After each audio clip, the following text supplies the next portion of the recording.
நம்ம Ashwin sweets and snacks export பண்றதுக்கு 7373041434 மற்றும் www.ashwinsweets.com கான்டாக்ட் பண்ணுங்க.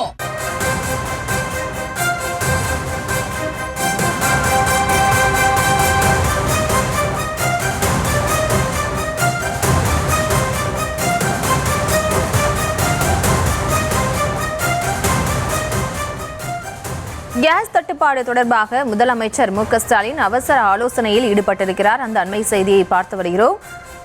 கேஸ் தட்டுப்பாடு தொடர்பாக முதலமைச்சர் மு க ஸ்டாலின் அவசர ஆலோசனையில் ஈடுபட்டிருக்கிறார்.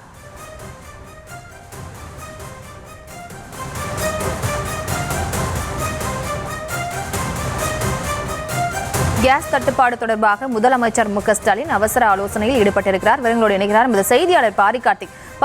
வணக்கம். இந்த ஆலோசனை கூட்டத்தில் யாரெல்லாம் கலந்து கொண்டிருக்கிறார்கள்? எப்போது இந்த ஆலோசனை கூட்டம் நிறைவடைய இருக்கிறது? முழு விவரம்.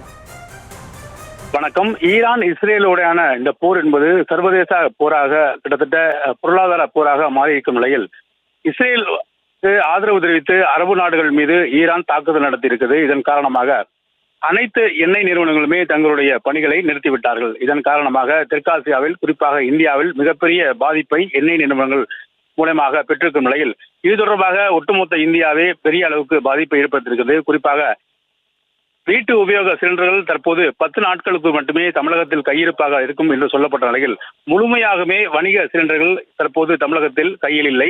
எனவே இதன் காரணமாக வணிகத்துக்கு பயன்படுத்தும் சிலிண்டர் நிறுவனங்கள் அனைத்துமே தங்களுடைய பணிகளையும் நிறுத்திவிட்டார்கள். இந்நிலையில் முதலமைச்சர்கள் 2 முறை இது தொடர்பாக மத்திய அரசுக்கு கடிதம் வாயிலாகவும், அதே போல திமுக தலைமையிலான அடங்கிய குழு நேரடியாக சென்று பெட்ரோலிய அமைச்சரையும் சந்தித்து அவரிடம் தமிழகத்துக்கு தேவையான உதவியை உடனடியாக செய்ய வேண்டும் என்று கோரிக்கையாகவும் மனுவாயாகவும் தமிழக அரசின் சார்பில் கொடுத்திருக்கிறார்கள். இந்நிலையில் தற்போது தமிழ்நாடு முதலமைச்சர் திரு மு க ஸ்டாலின் அவர்கள் தலைமைச் செயலகத்தில் ஆய்வு மேற்கொண்டு வருகிறார். இந்த ஆய்வுக் கூட்டத்தில் அரசு ரீதியாக இருக்கக்கூடிய நீதித்துறை அமைச்சர் மற்றும் எரிவாயு உள்ளிட்ட மக்களுக்கு பயன்படுவதில் கூட்டுறவு உள்ளிட்ட பல்வேறு அதிகாரிகளும் அந்த கூட்டத்தில் பங்கேற்று வருகிறார்கள். அப்போது தமிழகத்தில் தற்போது இருக்கக்கூடிய சூழலை முதலமைச்சரிடம் எடுத்து சொல்லி மேலும் மத்திய அரசிடம் இது தொடர்பாக அழுத்தம் தர வேண்டும் என்றும் அவர்கள் கூறியிருக்கிறார்கள். மேலும் தற்போது தமிழகத்தில் இருக்கக்கூடிய சிலிண்டருடைய எண்ணிக்கை, அதே போல இது எத்தனை நாட்கள் நமக்கு தாங்கும், மேலும் வணிக ரீதியான பாதிக்கப்பட்டதன் அடிப்படையில் முழு அறிக்கையும் தயார் செய்யப்பையும் நடைபெற்று வருகிறது. வணிக ரீதியான சிலிண்டர்கள் நிறுத்தியதன் காரணமாக பெரிய அளவிற்கு தமிழ்நாடு பொருளாதார ரீதியாக பாதிக்கப்பட்டிருக்கிறது. எனவே அது தொடர்பாகவும் முதலமைச்சரிடம் அறிக்கை அளிக்கிறார்கள். மேலும் பெட்ரோல் உள்ளிட்ட பொருட்கள் தற்போது தமிழகத்தில் எத்தனை நாட்கள் இருக்கும் உள்ளிட்ட பல்வேறு விஷயங்களும் இந்த ஆய்வுக் கூட்டத்தில் முழுமையாக பாதிக்கப்பட்டிருக்கிறது. மேலும் தொடர்ச்சியாக தமிழ்நாட்டை பொறுத்த வரைக்கும் உடனடியாக இந்த பெட்ரோல் பிரச்சனையை தீர்த்து வைக்கும்படி மத்திய அரசுக்கு இதுவரைக்கும் 2 முறை கடிதம் அனுப்பியிருக்கிறார்கள் தமிழ்நாடு அரசு சார்பில். இந்நிலையே உடனடியாக இது தொடர்பாக ஆலோசனை கூட்டம் நடத்தி இந்த ஆலோசனை கூட்டத்தில் எடுக்கும் முடிவின் அடிப்படையில் அதையும் மத்திய அரசுக்கு தர இருக்கிறார்கள். தற்போது முதலமைச்சர் தலைமையில் தலைமைச் செயலகத்தில் மூத்த அதிகாரிகள் மற்றும் முக்கியமாக இருக்கக்கூடிய அரசியல் பிரமுகர்கள் உள்ளிட்ட பல்வேறு அடங்கிய கோரிக்கையின் அடிப்படையில் தான் இந்த கூட்டம் நடைபெற்றிருக்கிறது.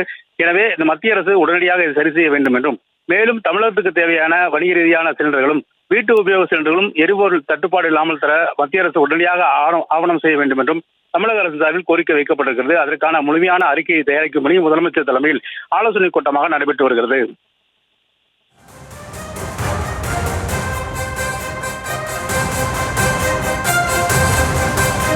நம்ம Ashwin sweets and snacks export பண்றதுக்கு 7373041434 மற்றும் www.ashwinsweets.com கான்டாக்ட் பண்ணுங்க.